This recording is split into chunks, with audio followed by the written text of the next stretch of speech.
Hey, what's up guys? This is Steven aka StenForceW here again with another Pirates of the Caribbean online video.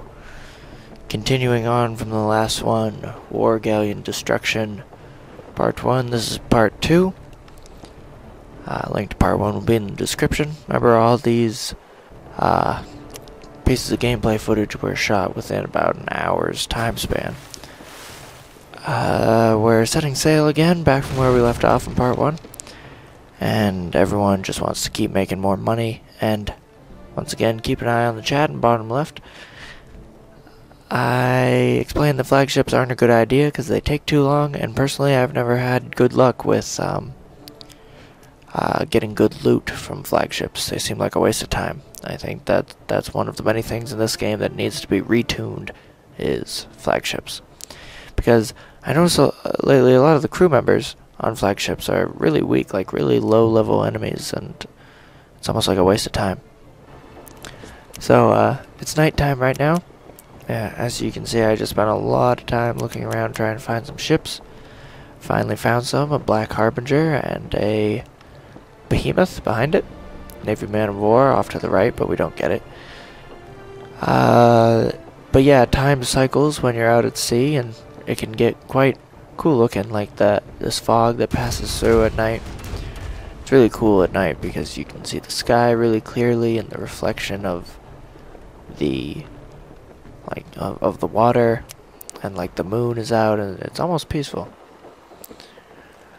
So I just absorbed that broadside of cursed cannons, which I didn't like because everyone, as you saw in the last episode, everyone's complaining that I move too much, so I decided to stop moving. But my cannoneers weren't very powerful here at the beginning. I had to wait for some to come in later on. As you can see on the left side, it's showing who's in my crew and who's on this ship with me. And the cannoneers were pretty weak. As you can see, they're mostly using brimstone cannons, which aren't very effective. So we get a royal chest, and that one's pretty good. Pretty good way to start off with a royal chest. Taking out 2 behemoths right now. They're pretty good all-around ships. They don't wield any sort of crazy cannon ammo that will take you down. Just gotta watch out for too much brimstone fire, rather. And they give good rewards, as you can see, 2 royal chests and 1 cargo crate. And then we're gonna take out the dreadnought after this behemoth. I wanted to mention with this series of videos that when I started recording, it was an impromptu recording at the time, and about halfway through I realized, oh, the first couple episodes of my Pirates of the Caribbean Online series of videos have been live commentaries, and I didn't even realize that till I was almost done, till I was like halfway through the recordings I got, and then it was too late to go back and change it. Didn't feel like plugging in my microphone or headset or whatever. So moving on to the dreadnought. See, like almost the whole ship is using the firebrand. I think that's what it's called, firebrand cannons. Not sure, but it's those ones that are on fire. And you know, it's better than nothing, but they don't do much. Got loot pouch and treasure chest, not bad. So, continuing to move on, we got another dreadnought after we looked around for a bit. Take it out pretty quickly. Yeah, so seeing as a lot of the cannoneers aren't very powerful, I take it upon myself to do a lot of the work. Get a cannon broadside for the win, sinking that ship, getting some good rep. Rep is reputation. It's basically EXP. So I'm just desperately trying to find some ships. I don't know why, but I couldn't find any high-level ships. So I'm just trying to find anything. So I decide to make my way over here. And lo and behold, I hit the jackpot. 2 behemoths, a Black Harbinger, a Monarch, what's that, Warlord.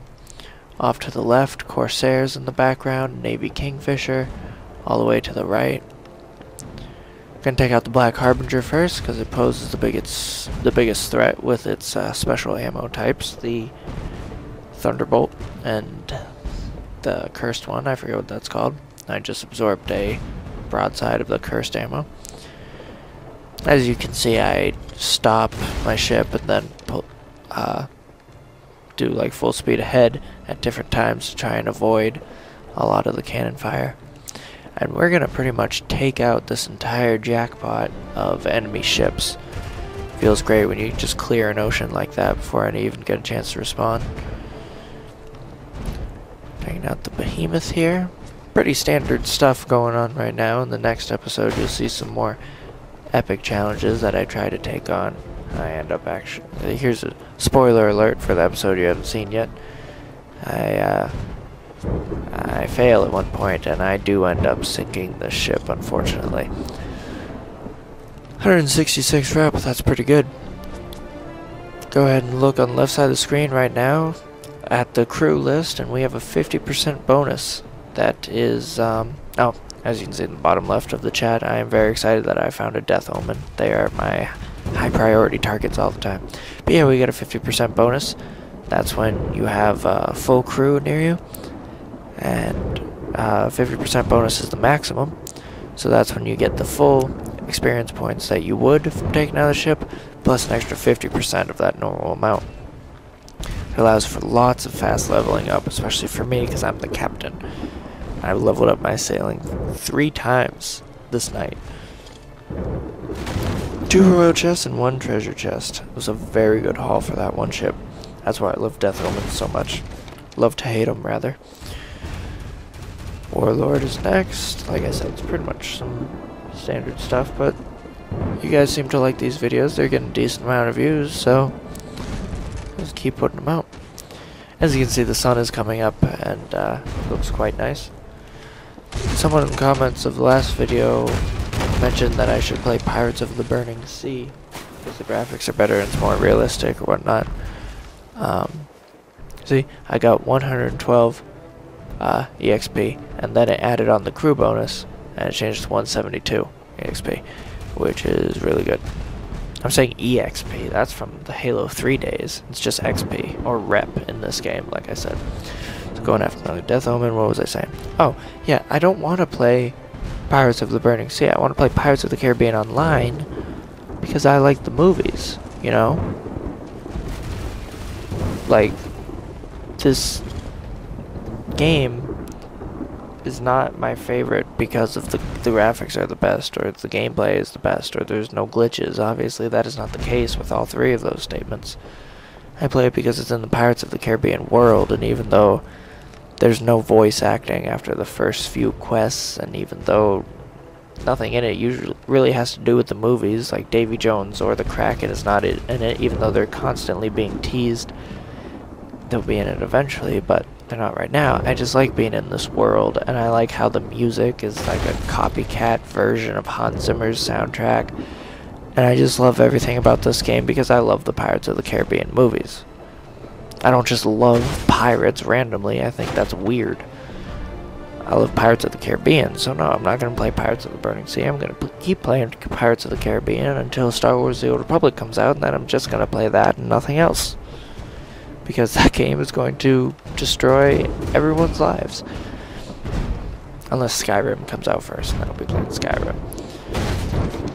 So, Dreadnoughts, Death Omens, Behemoths, just your basic money-making routine. I could sort of sense that we were getting full with this run. Because, oh, look at this. Look at this sunrise. Look at how beautiful this is. It's amazing. The sun shining through. Looks beautiful. So, we had gotten a lot of junk this run. Lots of cargo crates, lots of regular treasure chests. So I decided that, you know, we got a lot of royal chests towards the end. So I decided that the crappier cargo has been dumped out. We're filling up with royal chests. So I decided it's time to port again at Padres del Fuego. And let's take a look at our haul. Over 1,065 gold, 1,065 gold, plus couple of loot chests with 10 and 25 gold in there. Not bad. Plus we got a cutlass too. Cutlass wasn't worth much though. It's just a deckhand cutlass. Not that one. This one. Only worth 7 gold, so not that big of a deal. One thing that you always gotta do, especially if you're not sailing, if you're the cannoneer, is come back and restock at the weapon shop. Def Gunny's weapon shop. There's all sorts of different ones on different islands, but Def Gunny owns the one on Padres del Fuego. So here you go. What you do is obviously you go to the cannon part, and they have this cool feature added recently where you just click buy and it will buy however much you need to fill up and charge you the appropriate amount. Because it used to be you could only buy in multiples of 25. And so if you were at 99, you had to pay to buy 25 even though you could only hold one of them. It's not the case anymore. If you only need one, you're only going to buy one. Here I go selling some items I don't need. 33 gold for that, not bad.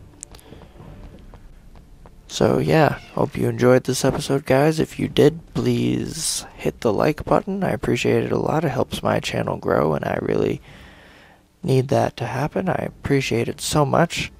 Leave a comment for what you want to see with this video series, if there's anything specific you want to see me do, or if you want to meet up and play with me in the game. And if you really like this video, then go ahead and favorite it, because why not? That's what the favorite button is for. And also please subscribe so that you don't miss the next episode when it comes out soon. So, yeah, that's all, guys. I'll see you all soon. I hope you all have a good night.